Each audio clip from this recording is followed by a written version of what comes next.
Hey guys, welcome to day 5 of Fame Camp. We're excited that you made it this whole week and that you're really putting yourself first to make sure that your message, your story, your mission, and your talents are getting out into the world. So congratulate yourself for that, for real.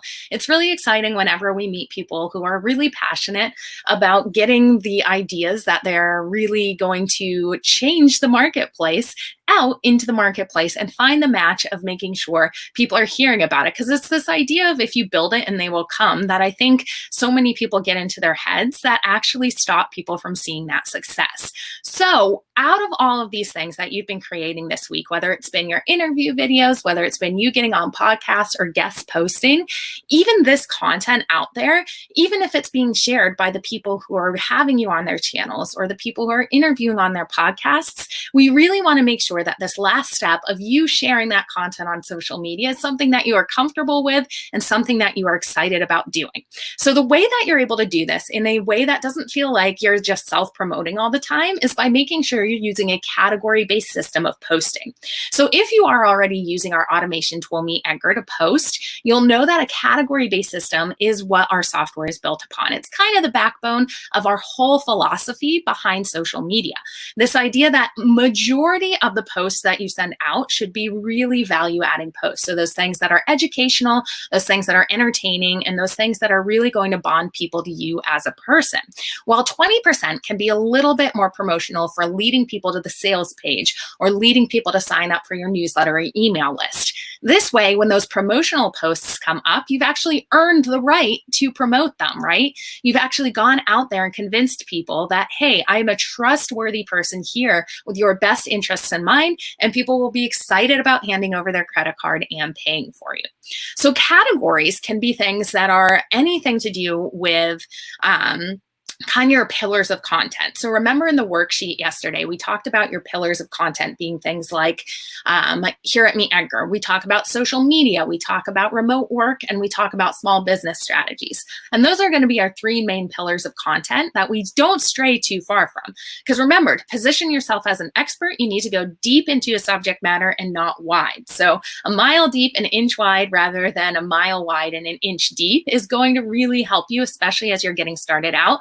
This is referred to, as niching. It's referred to as really making sure that you know kind of your unique selling proposition within your industry, what makes you different, why people should care about your story versus someone else. So that's your first idea of getting ready to get categories, is just having your 3 pillar pieces of content that you're going to go ahead and create and having that in mind. Then other things that you can do to produce really great categories is look at this worksheet that's linked in the description here. So categories are things like having customizable ways that you can add into these buckets. So things like how-to videos and how-to tutorials, especially if you're someone who uses Pinterest and YouTube, which are social media platforms that are much more searchable and much more treated kind of like Google in itself, where people are on there to be educated, to really have an outlook of learning something. So you want to have one of those as your categories for sure. Behind the scenes content, so that we're really reminding people there's a face behind the brand. Video content, again, making sure that you're giving people different means of consuming your content. Some people are going to want to read it. Some people are going to want to watch it. And we want to make sure we're not excluding one of those segments. Memes, you all know this is some of the most shareable content out there. And as brands, we should take advantage of this. Because truly, if you can find a meme that identifies with someone and identifies with one of your followers so much that they share it to their page, that's how word of mouth marketing works, right? That's the beauty of social media, when you don't have to focus so much on every single post's job being to sell to people, but some posts' job is just to have people laugh and have an emotional bond with you, and to have people have a feeling about your brand in a way that when you're not around, they know what to say to their friends about how that brand makes them feel. So brand awareness and branding is truly about the feeling people have about your company when you're not there to tell them what to feel about it. And that's the beauty of having things like inspirational content or memes or stuff stuff that's just there to give people a feeling. Remember, the magic of marketing comes in when you can get the emotion and logic together in a post and together in a marketing piece of content, because so often we focus too much on the logic part, that we just talk to people about their pain point. We talk to people about how our products can go ahead and be cheaper than the competition's. And that's the logical reason you should buy from us. But when it comes down to it, a lot of people will spend $5 on like a bottle of Fiji water when they could get a bottle of, let's say, Deer Park water for 50 cents. Why do they do that? It's because the feeling that that Fiji water bottle gives to them, right? That's what your brand wants to do. You need to position yourself in that feeling you want to give to people. And these categories can really help guide and get you there. Other things that you want to think about when developing these categories is every single social media algorithm is based around this idea of making sure that you are getting meaningful social interaction. So that means comments and shares are weighed far more heavily than just likes or people scrolling over. Social media platforms are getting smart these days and adding into the algorithm something called dwell time. And that's actually how long people are staying and reading your post. So if you're someone who is just struggling a lot with getting the engagement that you want, remind yourself to have that call to action and to have categories that are based on questions. And as we've been going throughout Fame Week and you've been gathering more guest posts and you've been on podcast interviews and you've made some videos on your YouTube channel, perhaps, these also make up really great categories so that once in a while you can share that content that you created with other people. This not only allows you to get that level of saying, hey, look, someone else interviewed me. That gives me a level of legitimacy, kind of, right? But it also allows you to have more content that you actually don't have to spend more time creating, and just make sure that you're getting a well-rounded view of who your brand is. So some questions to help you really develop your categories are things that are like, hey, do you have an inbox and people are writing into you quite often in your inbox asking you questions? That's a great category to go ahead and answer. So go ahead and tap your support team if you have one, or go ahead and look at questions that people are asking within like groups or on message boards. There's a really great one called Ask the Public that you can go to see different questions that are being asked around the keywords that your brand identifies with.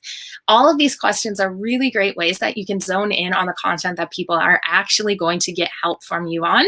And the more that you can help someone, the more value you're providing them, the more likely it is they'll fall into that law of reciprocity. And when it comes time for them to need your product or service, they're going to want to give back to you. And that is the beauty of being able to sell in a value-based system.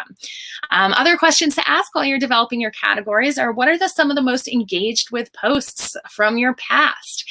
This is kind of like a breadcrumb that your followers are leaving from you. They're actually telling you the type of content that they want to see more of. So use the data in your Facebook insights and your Twitter analytics to look at the posts that are gaining the most attention and create more of that. And then, of course, what are you an expert in? What are people interviewing you on? What kind of questions can you answer in a really passionate and meaningful way? Those can guide your categories as well. So not only are categories going to help make sure you're continually promoting the content you created during Theme Week, categories also help save you a ton of time on social media when you use them in a way of actually batching your content. So batching is just a system of doing like-minded activities at the same time so that you're not wasting time onboarding and offboarding from one activity to the other, basically. So the reason categories help with this is because we have this formula here that you can do some math. And let's say that you are going to identify how many social media posts you need to produce so that you are actually going to be batching out a certain amount per month and only having to create social media status updates once a month, meaning only 12 times a year, rather than being caught on the content treadmill of having to continuously produce them. So here's the math that we recommend doing and swapping out the numbers that make sense for your brand. So you're going to say, I'm going to send out X amount of updates a day, however many days a week. Then you're going to take that number out a little bit further. So that's how many updates a week or how many updates a month. Then you're going to decide how many categories you're going to create, and you're going to divide that number from line 2 by the number from line 3. And that's how many posts per category you need to create. So there's an example with these numbers filled out right here that says, let's say you want to create 6 status updates a day, 5 days a week. If you create 6 categories, that's you only having to add 20 updates per category per month, right? That sounds a lot more doable than feeling like you have to create content every single day. From there, you're going to get your calendar out and block out, let's say, every single Friday, last Friday of the month is going to be your content creation day. You're going to batch every single status update into these 6 categories, and then you're going to be done creating content for that month. So again, a lot easier to be able to look at the content you've created, how you want to position yourself an expert, and have a strategy for when and how it should go out. So you can absolutely use this strategy on your own to share all of this great content that you're getting.